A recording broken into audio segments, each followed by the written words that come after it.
තියෙනවා පින් කළොත් සුගතියට යන්න පුළුවන් කියලා. පව් කළොත් දුගතියට යනවා කියලා.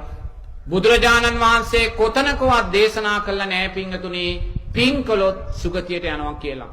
පව් කළොත් දුගතියට යනවා කියලා. බුදුරජාණන් වහන්සේ දේශනා කළා තියෙන්නේ උපාදාන පච්චයා භව. උපාදානයයි භවය සකස් කරන්නේ. උපාදානයේ කවුද සකස් කරන්නේ? තෘෂ්ණා පච්චයා උපාදාන. දැන් එක මහත්යෙක් ජීවත් වුණා පින්තුනි. ඒ මහත්මයා කෝටිපති මහත්යෙක්.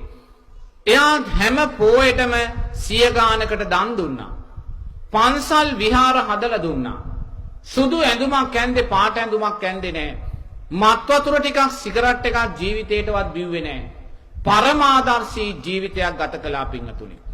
පරමාදර්ශී ජීවිතයක් ගත කරලා මේ මහත්තයා මිය පරලව යනවා. දැන් පාංශකූල වෙලාව.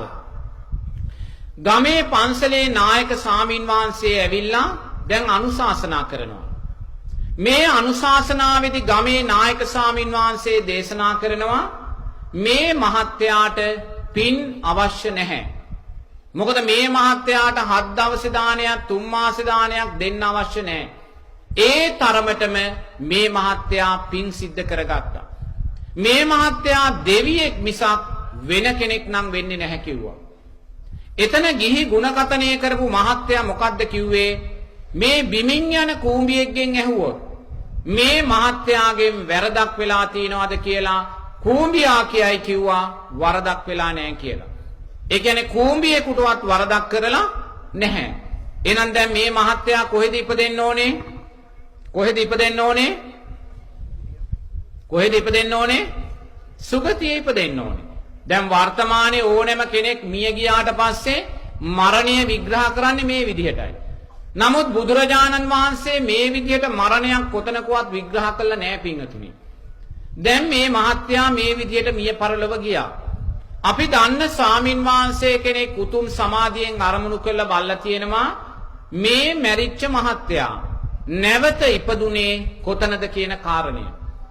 ඒ වෙලාවේ ස්වාමින් වහන්සේ දකින්නවලු මේ මහත්තයාට අයිති කෝටි ගාණක් වටිනා හිස් ඉඩමක මේ කම්බුලට අත තියාගත්ත පරදත්ත රූප ජීවී ප්‍රේතෙක් වෙලා උප්පත්තිය සකස් කරගෙන ඉන්නවා. මරණ වෙලාවේ මොකද්ද උපාදානය වුනේ? පින උපාදානය වුණාද? දීපලයි උපාදානය වුනේ. පින උපාදානය වුණා නම් දිව්‍ය ලෝකෙක ගියා. නමුත් උපාදානය වුනේ කුමක්ද? තෘෂ්ණාපච්චය උපාදාන. තෘෂ්ණාව තිබ්බේ කුමක් කෙරෙයිද? ඉඩකඩම් කෙරෙයි පින්තුනි. මොකද යා අනිත්‍ය සංඥාවක් වඩලා තිබ්බේ නැහැ. මැරෙන වෙලාවේ එකපාරට තෘෂ්ණාව බැඳුනේ ඉඩකඩම් කෙරෙයි.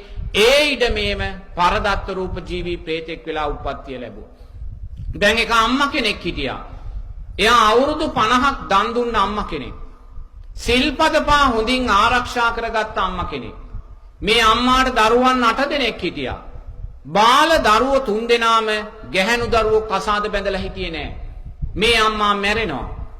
බලන්න අවුරුදු 50ක් දන් දුන්න අම්මා, සිල්පද පහ ආරක්ෂා කරපු අම්මා මැරිලා නැවත උපදින්නේ ඒ ඉඩමේම පරදත්ත රූප ජීවී ප්‍රේතයක් වෙලා පින්තුනි. එයි මැරෙන වෙලාවේ මොකද්ද උපාදානය වුනේ? කසාද බැඳෙන්නේ නැති ගෑනු දරුවෝ 3 දෙනයි පින්තුනි. මොකද අම්මා කෙනෙක් කසාද බැඳෙන්නේ නැති ගෑනු දරුවෝ 3 දෙනෙක් ඉද්දී මිය පරලව යද්දී ගියොත් කවදාක්වත් ඒ අම්මට ඒ දරුවෝ අතහැරලා මිය යන්න බෑ පින්තුනි. එහෙම වෙන්න නම් එයා ශක්තිමත් ආකාරයෙන් අනිත්‍ය සංඥාව වඩපු කෙනෙක් වෙන්න ඕන. නමුත් මේ අය අනිත්‍ය සංඥාව වඩලා තිබ්බේ නෑ. ඒ නිසා මැරෙන වෙලාවේ දරුවන් උපාදානය වුණේ ඊට අදාළව පරදත්ත රූප ජීවී ප්‍රේතයක් හැටියට උප්පත්තිය ලැබුවා. මේ පරදත්ත රූප ජීවී ප්‍රේතයා ප්‍රේතිය කියන්නේ පින්තුනි මේ പ്രേත ලෝකයේ ඉන්න ඉහළම പ്രേතයා. මොකද പ്രേත ලෝකය කියන්නේ හරි අපුල තැනක් පින්තුනි. പ്രേතයාගේ අකුසල් වැඩි වෙන්න പ്രേතයාගේ විකෘතීන් වැඩි. මේ විකෘතීන්ගෙන් ගහන പ്രേත ලෝකයේ ඉන්න ඉහළම പ്രേතයා තමයි පරදත්ත රූප ජීවී പ്രേතයා සහ പ്രേතිය කියන්නේ. පරදත්ත රූප ජීවී ප්‍රේතිය කියන්නේ පින්තුනි ඔබ හිතන්න අලුත් සුදු සාරියක් සුදු හැට්ටයක් ඇඳලා කොණ්ඩේ කඩාගෙන ඉන්න ගුප්ත මුහුණක් තියෙන කාන්තාවක් දකින්න ඒ තමයි පරදත්ත රූප ජීවී ප්‍රේතියෙක්ගේ ස්වභාවය. අලුත් සුදු සරමක් සුදු කමිසයක් ඇඳලා ගෘප්ත මුහුණක් තියෙන කෙනෙක් දකින්න ඒ තමයි පරදත්ත රූප ජීවී ප්‍රේතයෙක්ගේ ස්වභාවය. හොඳට ඇඳුම් ලැබිලා තියෙනවා. විකෘති නැති ශරීරයක් ලැබිලා තියෙනවා. උදට ආහාර ලැබිලා තියෙනවා. කුමක් නිසාද? මේ හැම කෙනෙක්ම පෙර ජීවිතේ හොඳින් දන් දුන්න අය. පින්කම් කරපු අය. පිනැවිල්ලා විපාක දෙනකොට පරදත්ත රූප ජීවී බවට පත් වුණා. තුෂ්ණාපච්චය උපාදානං പ്രേත තලයට වැටුණා පින්තුනි. එහෙනම් බලන්න පිනෙන් විතරක් අපිට මේකෙන් ගැලවෙන්න නම් පුළුවන් කමක් නැහැ පින්තුනි.